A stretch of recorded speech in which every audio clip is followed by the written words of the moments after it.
As you know, this is the Westfield East Bank Creative Futures Fund. Really thrilled that we're working with this group for another year, that they've commissioned us back for another year. And tonight is all about taking you through the information and guidance session. We're going to talk about all three strands, the purpose of the fund, the funding schemes, which are small, medium and large grants. You'll find out about a new capacity building programme, and then we'll open up to a Q&A where I'll be on hand, answer any questions, and Moses, and we'll take you through any questions you have. So about the fund, in 2020, the Foundation for Future London, through funding from Westfield Stratford City, they created the Westfield East Bank Creative Futures Fund. And over 5 years, the fund aims to invest £10 million into local East London communities. The fund aims to support exceptional individuals, local organisations and businesses in their drive to create new jobs, learning, training and educational opportunities through entrepreneurship, enterprise, the arts, culture and innovation. In short, the fund aims to put the funding, resources and support straight into local people's hands. So the small grant scheme has a pot of 100k and will award approximately 20 to 22 small grants. The medium grant scheme has a pot of £200,000 and they will award 10 to 13 grants. Large grant scheme has a pot of £300,000 and will award approximately 5 to 6 grants. So grant applications are already open. They opened on the 8th of July. They will close on the 16th of September and grants will be awarded in or around November 2022. Looking at commencement of projects, they will be expected to start between December 2022 and 23.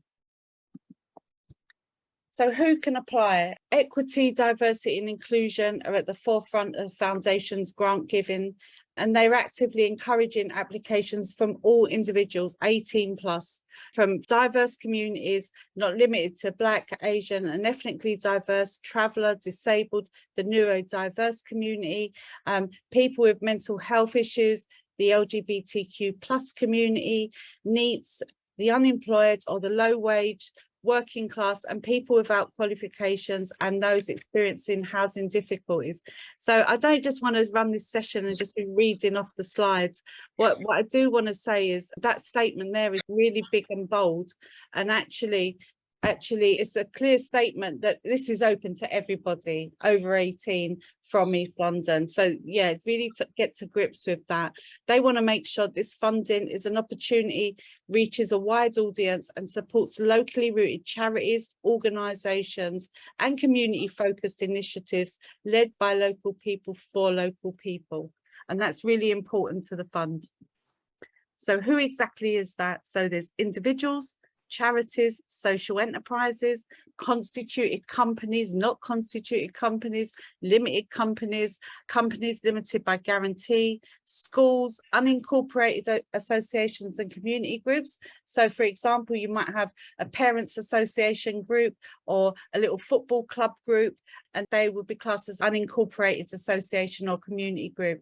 Constituted community groups. So if you've got a governing document that sets out the rules of what you would do and how you operate, those groups can apply too. So faith organisations where the project clearly doesn't promote a particular religious or political views. So you might have like the local mosque that run in so drama clubs or arts and crafts that's got nothing to do with religion. They can absolutely apply. You can apply for funding to cover project activities and staffing, running costs related to the project, the purchase of equipment you need to deliver your activities. They can fund a mixture of project activities, operating costs, organisational development, but all costs must be related to the direct delivery of the proposed activities. Foundation for Future London, this fund that we're speaking about now is for projects. It's not for work that's already taken place. It's for a project that you want to bring to the communities or do within your organisation. It's for new work. So just a little slide here of what they won't fund: expenditure or activities that have already taken place. As we said, religious or political activity, unless they can clearly demonstrate the benefit to the wider community and that they're inclusive. Services that are a statutory responsibility. e.g. schools, not part of the day curriculum. So if schools want to apply, it needs to be for after school activities or for an extra curriculum. It's not for funding stuff that's going on in the school day. And also stuff that's the responsibility of the council or the government or health authorities. This is for extra stuff, extra projects and creative works. Projects or activities that have no community or charitable element. So we did get a couple of people last year say, oh, I want to make a nice film of, someone mentioned they wanted to make a film of the river and it was for their personal portfolio. And while that's great and that's creative and it's exploring local issues and assets and stuff, if it hasn't got a community element or a charitable element, this fund is not for you. They won't fund foreign travel, and they won't fund projects that do not have a strong arts and a cultural element, cultural component. So projects need to be underpinned by arts and culture and heritage, and it's up to you as an applicant to really focus on what that is, because they mean different things to different people, and we will absolutely help you to explore that if you need help to explore that. Also, they won't fund activities that have no public benefit for residents of Hackney, Newham, Tower Hamlets or Waltham Forest. This is an East London grant, an East London fund, and this is for the benefit of East London people. Activities placed in a formal education setting, I've said that already, as part of the core curriculum. This fund is not for that. Or reoccurring or ongoing project costs, such as regular workshops or existing provisions. I think there's a little bit of a grey area with that. So, for example, if you got a small grant last year and you delivered a project and you delivered regular workshops and that was a great project, and now you want to build on that, and you want to take the project to the next level, it would be okay to apply for a grant to do that. But this is not for a fund for reoccurring stuff that's going on in your organisations or your community groups every day, just your existing stuff. So if you are going to apply to maybe build on your pilot or build on a project that you run previously, you have to clearly demonstrate in there what that looks like and how you're building on that. So for all three of the community grant schemes, at the heart of your project, there must be a core commitment to one or more of the following, and that they've outlined employment opportunities. So will your project provide employment opportunities for local people, including access to paid work experience, internships, access to apprenticeships, or gaining access to jobs? Now that can come across in many different forms. So you might run a project, a creative project that includes maybe 3 months of paid work experience for young people. That would absolutely contribute to that commitment, the employment commitment. And also, I think when you're looking at employment, it's really important to make sure you're paying people that are working for you, whether that's paid work experience or freelancers, whoever that is, that you're paying a minimum of the London living wage, because that will really go in your favour when you're writing these funding applications. If you specify that, they certainly won't be a fan of yours if you're paying people like below the London living wage.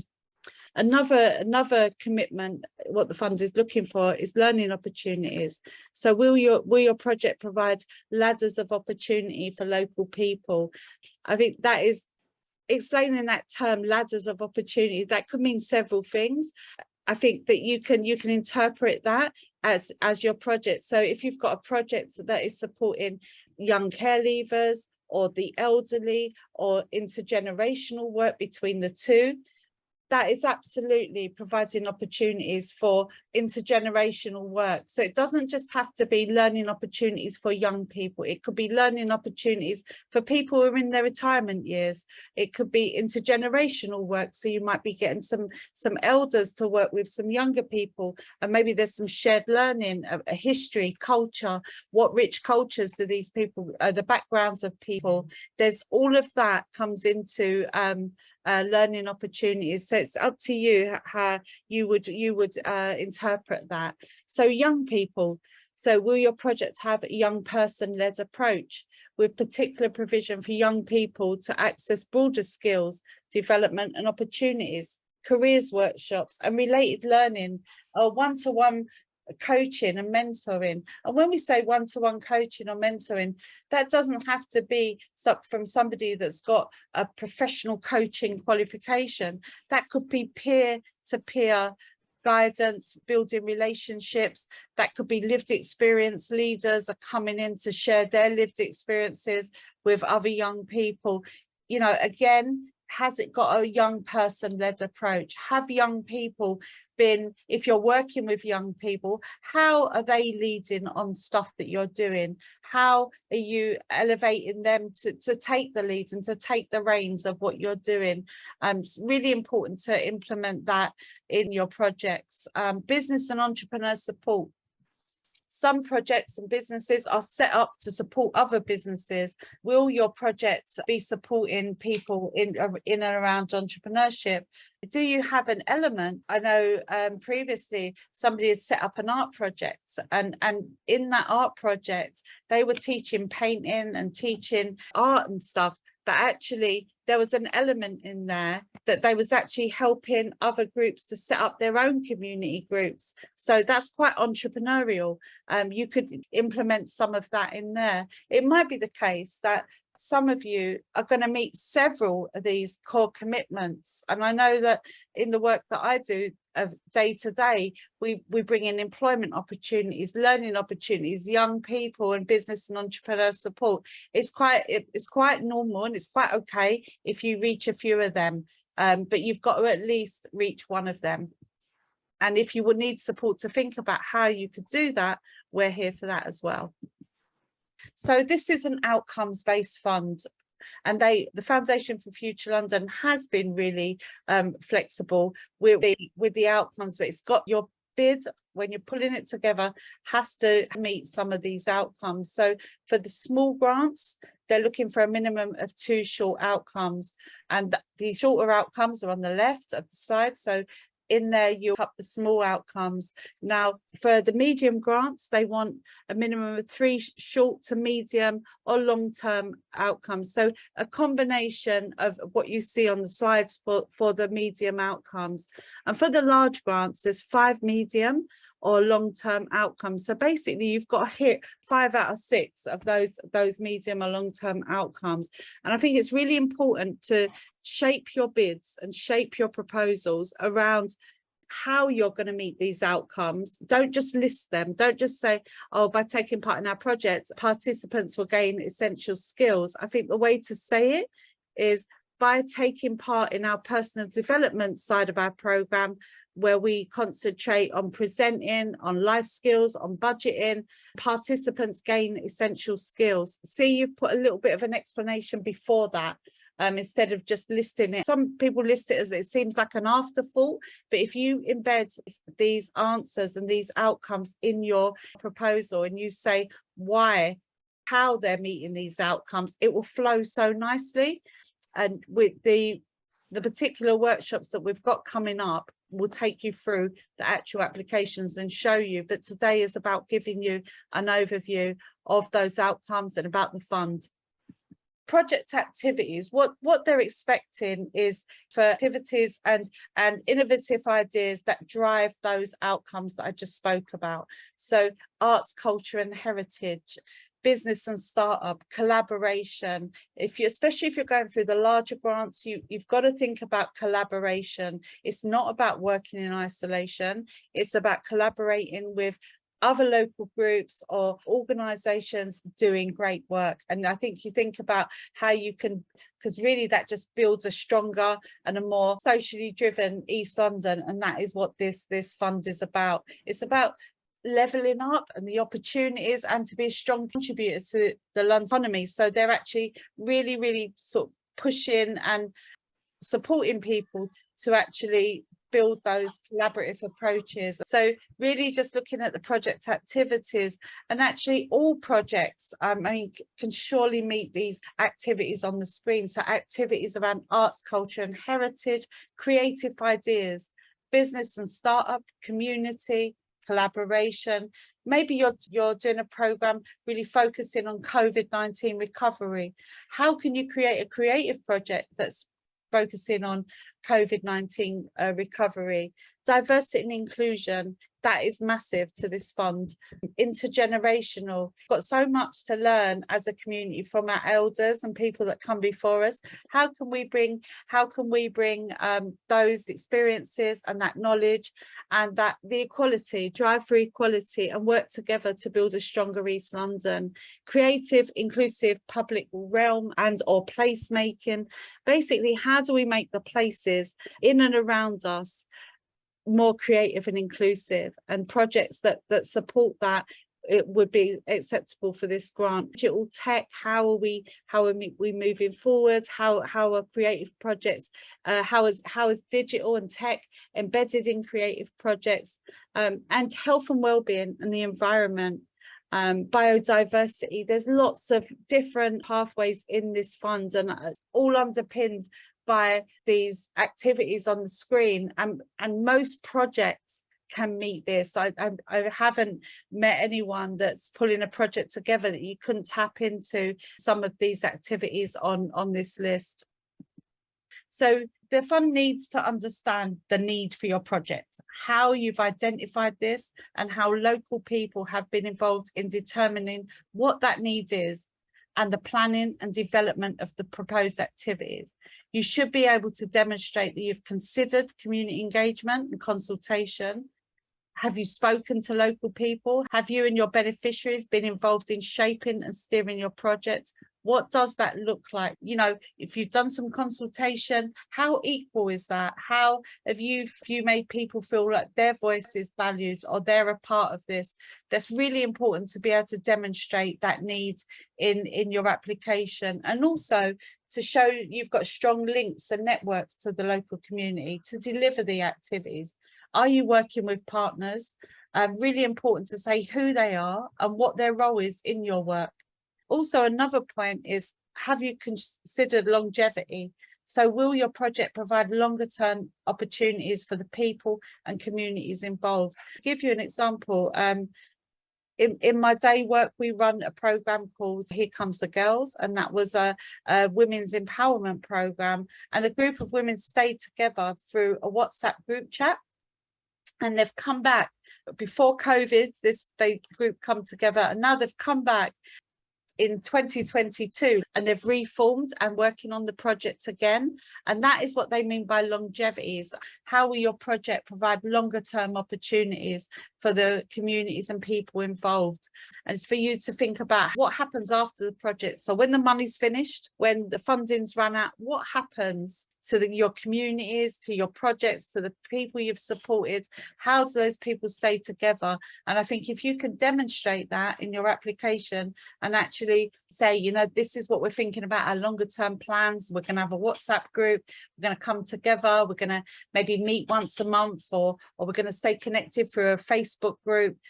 When you're thinking ahead like that, you're really showing the funder that you're being really respectful of local engagement, and you care about the community that you're building, and you've got longer term plans for that. So the required documents, so depending on the level of funding you've applied for, the following documents may be requested, so please be ready to submit them. If you are concerned that you do not have these documents in place, please speak to a member of the team, may be able to offer advice, support or alternatives. So 2 references for applications from individuals. So this fund is open to individuals to apply, but they will need 2 references, 2 people that can put their name to the work that they're doing. A constitution or articles of association for unconstituted groups and businesses. So approved accounts or a record of income and expenditure for the organisation. 1 bank statement dated within the last 3 months, evidencing the organisation's account details. They don't need to see the full of what you've spent. They just will need to see that a bank account exists and the bank details on the side. Public liability insurance. Now, I would say to the smaller groups that are just starting out that may not have that in place right from the beginning, you don't need to get that in place beforehand. Wait till you're awarded funding and then take the insurance out then. But absolutely do your homework. and decide what insurance company you're going for, get the best deals, the quotes, so you can go back to them and say, right, okay, the project's been funded, now we'll get the insurance. As well, relevant licenses and risk assessments. So you might need to, if you're working in a building, you might need a license to play music. You know, you might need different licenses for different types of work. Risk assessments. Now, every project has to be, we've got to think about the risks in projects, and so risk assessments relevant to your work. And we will be sharing examples of risk assessments and policies and safeguarding policies. But I'd really encourage you guys to not just look for a template. You know, if you haven't got these things in place, to really get to grips with understanding them. And also, if you're working with children and young people, undertake safeguard training. I don't think it's enough that you just have a safeguarding policy. Every organisation needs a safeguarding lead, and if it's only, even if it's only a small project, somebody in that organisation needs to have undertaken the safeguard training and really understand the safeguarding policy, and also be in a position to brief new volunteers and anyone else who comes on to join the team. So it's really important that you have these things in place. You'll be expected to keep receipts and invoices, how money was spent, records and evidence of the identified outputs. So e.g. number of people benefiting, number of sessions, audience numbers, records of attendance, etc. Records of the identified outcomes. So the difference a project has made to participants, getting participants' feedback, staff observations, and reports from partners. They want to know anything that your organisation has learned from delivering the activities. And I would say that these things on here are like a minimum, but if you're going for funding, or if you're looking to build a relationship with a funder, you need to be on top of this stuff all the time. I think it's only fair to say to pull an impact report together after you've delivered a project. You know, when a funder receives that, you might get a form that comes through and says, right, you've got to tick these boxes. But nothing is as impressive as you pull in your own 1-2 page impact report together, talking about what you've done, what you learned, maybe some photographs and observations. We are running a workshop on the 1-page impact report, so we will take people around all of those examples of how to do that, and it's really quite easy, and lots of people have really benefited from that workshop, so we're happy we're running that again. But I would say to people, if you're looking to build a relationship with the funder, if you're looking to get them to fund you again next year, absolutely pull that together. So if you've got maybe a small grant last year and you're looking to get medium or a large grant, if you're going to work in collaboration with people, really think about, it's more competitive, there's less grants at that level, what's going to make your application stand out. To be honest, if you can clearly demonstrate what you did with the grant before, you're in a much greater chance of getting a successful bid in this time. And also, having those 1-page impact reports gives you an example to show other funders, and you can say, hey, this is what I did with a 5k project or a 15k project from Future for London. You can promote that stuff on your websites. It's a really good tool, and it's a really good habit to get into when you start recording and creating impact reports. It gives you a great catalogue of work that represents you and represents what you're doing. So a final point on this slide is the contribution from the Foundation Future London got to be acknowledged in any promotional material or literature, annual reports with the marketing and communications guidelines. They're all there on their website. But to be fair, I think if you create an impact report and you put Foundation Future London logo, funded by them, and Westfield Creative East Bank, it shows someone's trusted your organisation, funded you to deliver great projects, and those logos at the bottom make your monitoring reports look really good. So the Capacity Building Programme, that is where Moses and I come in. We'll be bringing you a host of different experts that will be delivering workshops and support for you guys supporting the potential grantees. If you require any adjustments or access support to take part in the application process, or indeed the capacity building programme due to a disability, neurodiversity, care and responsibility, or any other reason, you'll be able to provide details in the application form or contact us directly if you need that extra support, and we'll do our best to support you in any way we can. You can email us at grants@future.london, or as well, if you are joining the capacity building group chat, you can direct message me or Moses and we'll follow up and have a chat, to put the right processes and systems in place to support you. So the timeline of the process: the online portal applications open via the Flexi grant on the 8th of July, close 16th of September. The links are there. We've talked about commencement of projects and the review process. So all applications will be carefully reviewed and evaluated against the key core foundations themes, as well as the short, medium and long-term goals, expected impact, user and beneficiary groups and budgetary spend. Shortlisting would take place internally via their online system and by 3 team members. So transparency, the capacity building programme, we have no influence over the grants, and we don't sit on the assessment panel. So we're just here to support you to put in the best applications you can. But just to make that clear, because a few people have messaged me and said, do you do that? And we are not part of that process. Final awarding will be decided by the foundation grant assessment panel, which includes the foundation's CEO and 1 or 2 of the foundation's trustees. And feedback will be given to all applicants. However, level of feedback will vary dependent on the stage of the process and the size of the grant you're applying for. So if you are the additional criteria, if you're a school, you must evidence that the funding applied for will not be part of the school curriculum activity. If you've previously been awarded funding from the Westfield East Bank Creative Futures Fund or any other foundation grant programme, you're still very welcome to apply for year 3 funds. However, you must be clear if this application is for a new project or an extension to the already funded project. Need for the new project or additional funding must be evidenced by provision of an impact report from the previous project. So again, the upcoming workshops, I'll check the date, but we're going to take you through that if anyone was stuck with pulling something like that together. So grants information, value £1,000 to £5,000. Projects can be for a duration between 6 and 12 months. As we said, minimum 2 short to medium outcomes must be demonstrated. Eligibility, so individuals, small to medium non-profit organisations with less than 200k turnover will eligible to apply. Priority will be given to grassroots organisations. So that includes lived experience leaders, that includes people that are just doing great stuff in their communities that maybe haven't set up and formally constituted yet. This fund is for you, and there will award 20 to 22 small grants. The medium grants is up to £15,000.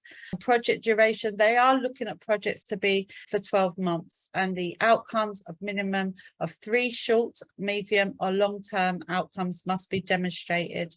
Again, schools, not-for-profit organisations with less than 1.5 million turnover, and East Bank partners are exempt from turnover. So it's schools and other non-profits, as long as you've got a 1.5 million, which I think applies to most of us, you're eligible to apply. But actual schools and East Bank partners, there's no kind of thresholds with the turnover. The minimum grant scheme is 200k and will award 10 to 13 grants. The 50k projects, up to 50k, they are the large grants. So projects for the duration of 12 to 18 months. It's okay if you're running a 12-month project, but it's anything between 12 and 18 that would be okay too. So outcomes of minimum of 5 to medium large outcomes must be demonstrated. Eligibility, again, schools, not-for-profit organisations with less than 1.5 million in turnover can apply. Again, East Bank partners and schools are exempt from turnover. A partnership and/or a consortium approach to the project must be evidenced. So it wouldn't be for one organisation to say, hey, I'm working on my own, this is a project, I'm applying for this funding on my own. You need to clearly demonstrate that you've got partnerships in place, you're working with other organisations. And I think it's really fair to say that partnerships have got to be equitable. So they've got to be fair, and they've got to work for all parties involved. If you're applying for a large grant, you must speak to a member of the Foundation for Future London team before applying. And I would say to speak to them at least 2-3 weeks before you apply, because it might be the case that they might say, hold on, we don't think you're quite ready for that, or we don't think that'd be a really strong application. You might be better off putting in for a medium grant. So rather than you miss out on the opportunity at all, give yourself enough time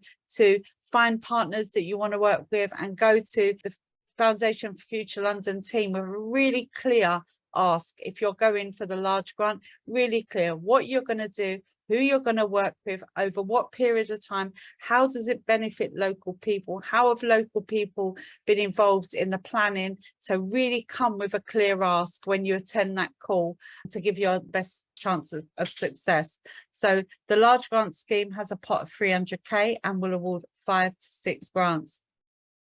We've got a Q&A now. I'll stop the recording in a minute, but all upcoming guidance and application support sessions can be found on the Future for London Eventbrite page. We've got the small grants session coming up on the 22nd of July, and that is 6 till 8 p.m, and 25th of July, 11 till 1. So we've tried to make them at both 2 times of the day so that you can get the best chance of attending. And that will be a specialist program. We'll take you through example answers, give you prompts and tips, and tell you how best to answer those questions. And the medium and large grants, exactly the same process in there.